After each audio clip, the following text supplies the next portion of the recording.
인사청문회 없이 임명이 강행된 박순애 부총리 겸 교육부 장관은 아직도 여러 논란에 휩싸여 있습니다. 특히 논문을 중복 게재했다가 투고 금지 징계를 당했다는 의혹에 대해서 그런 일 없다고 부인해 왔는데요.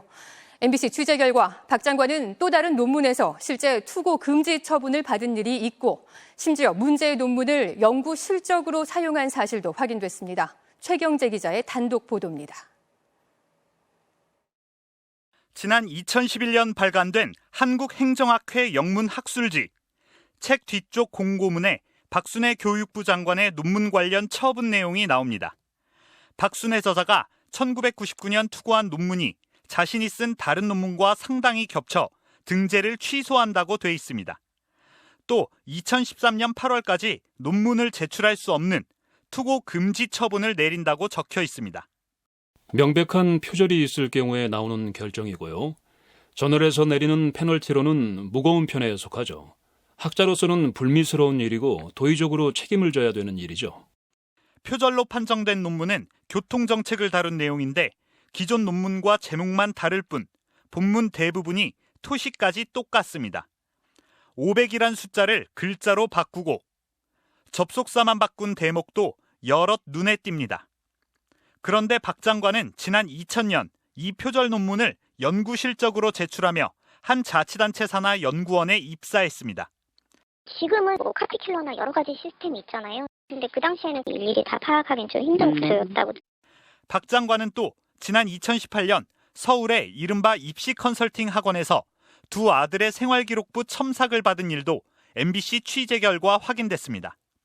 아들이랑 박순애 장관님이 두 분이 나란히 앉아 계셨어요. 어머니의 외모도 너무 찔뚱하셨고 그 생활기록부를 예쁘게 꾸미려고 그렇게 오는 거죠.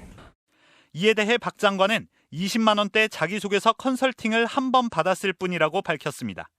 이 학원 대표는 2년 뒤 경찰 수사에서 대필과 대작을 해준 혐의 등으로 구속됐고 강사와 학생들도 무더기 입건됐습니다. MBC 뉴스 최경재입니다. 이번엔 MBC 단독 보도 전해드리겠습니다. 박순애 교육부 장관이 교수 시절 표절 논문을 실었다가 학회로부터 투고 금지 징계를 당했던 일을 지난주에 보도해드렸는데요. 똑같은 일이 하나 더 확인됐습니다. 자신의 미국 대학 박사학위 논문을 한글로 번역해서 국내 학회지에 실었다가 학회로부터 게재 취소 처분과 함께 3년간 투고 금지 징계를 받은 걸로 드러났습니다. 지난번 건은 한국행정학회였고 이번 건은 한국정치학회로부터 받은 징계입니다. 박 장관은 내일 국회 대정부 질문에 나올 예정인데 야권의 거취 압박이 거세질 걸로 예상됩니다. 최경재 기자의 단독 보도입니다. 지난 2012년 3월에 발간된 한국정치학회 학술지. 뒷면엔 공고문이 적혀 있습니다. 2002년에 실린 박순애 교수의 논문 게재를 취소하고 향후 3년간 논문 게재 신청을 금지한다고 돼 있습니다. 논문은 미출판된 독창적인 것이어야 하지만 박 교수가 이 원칙을 어겼다는 게 이유입니다. 지난주 MBC가 보도한 2011년 한국행정학회 논문의 중복 게재와 투고 금지 징계에 이어 정치학회에서도 똑같은 연구윤리 위반이 비슷한 시기에 적발됐던 겁니다. 표절을 하는 교수에서 교육부장 가는 건 문제가 있죠. 표절에 의심이 가는 그런 걸 우리 학회지에 실어서 학회지에 명예를 실추시켰으니. 정치학회는 숭실대 교수 시절 박 장관이 자신의 예전 미국 대학 박사 학위 논문을 우리말로 번역해 제출한 것으로 판단했습니다. 당시 정치학회 검토 결과 중복률은 67%, 전체 15쪽 가운데 10쪽 이상이 유사한 내용으로 채워졌습니다. 이에 대해 박 장관은 영문 박사 학위 논문이 한글로 다른 학술지에 게재된 경우에도 문제가 될 수 있음을 인식해 자진 철회했던 것이라고 해명했습니다.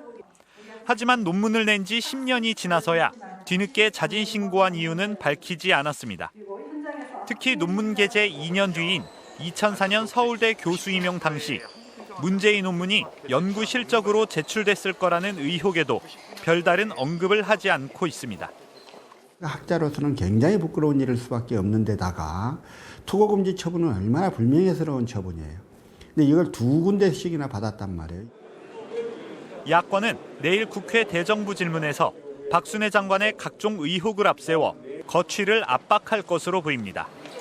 MBC 탐사기획 스트레이트는 오는 31일 논문 투고 금지 등의 자세한 내막과 함께 박 장관의 해명을 둘러싼 추가 의혹을 집중 보도합니다. MBC 뉴스 최경재입니다. 윤석열 대통령은 장관 후보들에 대한 인사검증이 부실했던 것 아니냐는 기자들의 질문에 전 정권에서 지명된 장관 중에 이렇게 훌륭한 사람 봤냐면서 불편한 심기를 드러냈습니다. 만취운전과 갑질 의혹 등 논란 속에 임명된 박순애 교육부 장관에겐 언론과 야당의 공격을 받느라 고생했다고 말했습니다. 야당은 물론 여당인 국민의힘에서도 전 정권과 비교하는 건 국민 눈높이에 맞지 않는다는 비판이 나왔습니다. 신수아 기자입니다. 출근길에 기자들과 마주한 윤석열 대통령은 김승희, 박순애 두 장관 후보자에 대한 검증이 부실했던 거 아니냐는 지적에 작심한 듯 이렇게 받아쳤습니다. 그럼 전 정권에 지명된 장관 중에 이렇게 훌륭한 사람 봤어요? 또 다른 질문. 출범 이후 수차례 반복된 문제였다는 지적이 뒤따르자 불편한 심기를 감추지 않았습니다. 반복되는 문제들이 보다 사전에 충분히 검증 가능한 것들이 많았거든요. 이게 다른 정권 때하고 한번 비교를 해보세요. 사람들의 가질이나 이런 거. 1분 만에 끝나버린 출근길 약식 회견. 윤 대통령은 이어 만취운전과 갑질 의혹 등의 논란에도 불구하고 임명을 강행한 교육부 장관 임명 측에선 공개적으로 격려하기도 했습니다. 임명이 늦어져가지고 언론에 또 야당에 공격받느라 고생 많이 했습니다. 소신껏 잘하십시오. 언론과 야당의 의혹 제기를 공격으로 치부하며 부실 검증, 인사 실패 논란을 일축한 겁니다. 전 정권을 소환한 윤 대통령의 발언에 당장 야당에선 대통령 본인도 문재인 정부에서 검찰총장을 한 고위급 인사 아니냐며 자기 모순, 유체 이탈이란 비판이 나왔습니다. 또 윤 대통령이 국민 정서와 동떨어진 황당무계한 변명만 하고 있다면서 인사 시스템을 재점검하라고 요구했습니다. 인사권자로서 결자 해지하지는 못할 망정 민심을 완전히 무시하는 오만과 독선에 개탄을 금하지 않을 수 없습니다. 반면 국민의힘은 청문회 없이 임명된 장관들은 앞으로 국회에서 검증하면 된다고 엄호했습니다. 장관들의 그런 개혁에 대한 그런 비전이나 포부, 그다음에 부처 운영에 대한 전문성 등을 검증하는 그런 시간을 갖도록 그렇게 하겠습니다. 하지만 여당 내에서는 민주당처럼 하지 말라고 뽑아준 국민들에게 민주당도 그러지 않았느냐는 대통령의 말이 답변이 되겠냐며 부끄러움을 넘어 참담하다는 공개 비판이 나왔습니다. MBC 뉴스 신수아입니다. 박순애 사회부총리 겸 교육부 장관 후보자가 지난 2001년 혈중 알코올 농도 0.251%의 만취 운전을 한 사실이 확인됐습니다. 게다가 당시 250만 원의 벌금형을 선고 유예받으면서 결과적으로 아무런 처벌을 받지 않은 점도 논란이 되고 있습니다. 김재경 기자가 보도합니다. 박순애 교육부 장관 후보자 측은 인사청문 요청안에서 음주운전 전력이 드러나자 선고 유예를 받았다며 지나친 수준은 아니라는 취지의 해명을 내놨습니다. 박 후보자의 음주운전 혐의에 대한 당시 판결문입니다.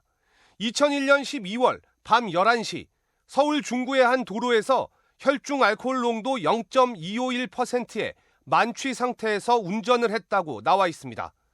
현행 면허정지 기준 0.03%의 8배가 넘는 수치로 교통안전진흥공단에선 말을 알아듣지 못하고 신체적 마비로 의식이 점점 흐려지는 단계라고 설명합니다. 매우 심각한 만취 상태였지만 박 후보자는 결과적으로 처벌을 받지 않았습니다. 250만 원의 약식 벌금형에 불복해 정식 재판을 청구했는데 서울중앙지법이 선고 유예 판결을 한 겁니다. 선고 유예는 일정 기간 동안 사고가 없으면 형의 선고를 면하게 하는 처분입니다. 이에 대해 교통사고 전문가들은 대단히 이례적이라며 의문을 제기합니다. 선고 해제했다는 말 그 자체가 봐줬다는 말이거든요. 그러면 봐줄 만한 사정이 뭐냐 이거를 해명을 해야 되는 거예요. 근데 음주운전해가지고 10년 이상을 했었는데 선고유예 받으신 우리 의뢰인도 없고 우리 의뢰인의 상대방도 없었습니다. 선고 유예를 받으려면 응급 환자를 호송하는 등의 정상 참작 사유가 있어야 하는데 혈중 알코올 농도 0.251% 상태에선 운전이 불가능하기 때문에 선고 유예 가능성도 거의 없다는 게 전문가들의 말입니다. 박 후보자가 전관 출신 등 이른바 힘있는 변호사를 써 봐주기 판결을 받은 게 아니냐는 의혹이 제기되고 있습니다. 또 만취운전 전력 자체가 교육부 장관 후보자로서 부적절하다는 비판도 일고 있습니다.